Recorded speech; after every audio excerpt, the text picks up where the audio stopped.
जेव्हा बातमी असते विश्वासाची तेव्हा नाव येते जळगाव उन्नती न्यूज। तुमचा हक्काचा आवाज जळगाव उन्नती न्यूज। पाहूया आजच्या बातम्या। जळगाव जामोदमध्ये नो बॅनर झोन घोषित, पण राजकीय बॅनर्सवर प्रशासन कारवाई करणार का? जळगाव जामोद शहरात सध्या नगर परिषदेने लावलेले 2 फलक प्रचंड चर्चेत आले आहेत।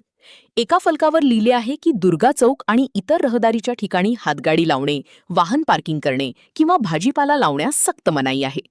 तर दुसऱ्या फलकावर सर्वोच्च न्यायालयाच्या आदेशाचा हवाला देत थेट जाहिरात बॅनर प्रतिबंधित क्षेत्र घोषित करण्यात आले आहे। नियम मोडल्यास थेट फौजदारी गुन्हे दाखल करण्याची तंबीच प्रशासनाने दिली आहे।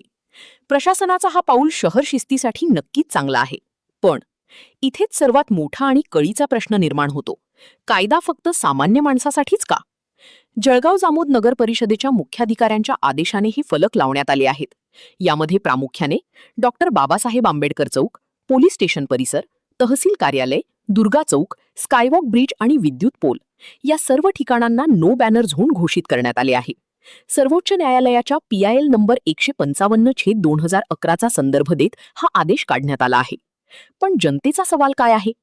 जेव्हा एखादा गरीब माणूस पोटा पाण्यासाठी रस्त्याच्या कडेला हातगाडी लावतो किंवा एखादा छोटा व्यावसायिक दुकानाबाहेर किरकोळ साहित्य ठेवतो, तेव्हा नगर परिषदेच्या अतिक्रमण विरोधी पथकाचा हातोडा लगेच चालतो, त्यांच्यावर दंडात्मक कारवाई होते, त्यांचे साहित्य जप्त केले जाते। मात्र जेव्हा शहरात राजकीय सण उत्सव असतात, नेत्यांचे वाढदिवस असतात किंवा राजकीय सभा असतात, तेव्हा याच प्रतिबंधित क्षेत्रांमध्ये मोठमोठे अनधिकृत बॅनर्स आणि फ्लेक्स डौलाने झळकत असतात। संपूर्ण शहर बॅनर्सने विद्रूप होते, तरीही नगर परिषद प्रशासन मूग गिळून गप्प का बसते? राजकीय नेत्यांचे पाय धरणाऱ्या कार्यकर्त्यांवर आणि धनदांडग्यांवर फौजदारी गुन्हे दाखल करण्याची हिंमत प्रशासन दाखवणार का?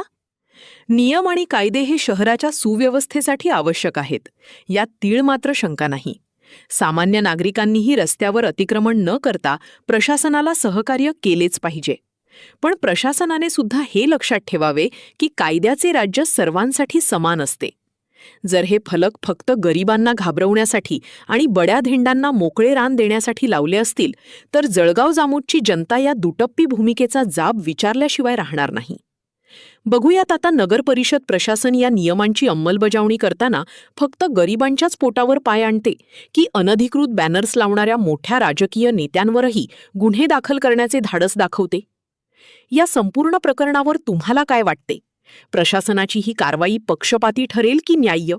आम्हाला खाली कमेंट बॉक्समध्ये नक्की कळवा। व्हिडिओ आवडला असल्यास लाईक करा, शेअर करा आणि आपल्या जळगाव जामोदच्या हक्काच्या चॅनलला जळगाव उन्नती न्यूजला सबस्क्राईब करायला विसरू नका। जय हिंद, जय महाराष्ट्र।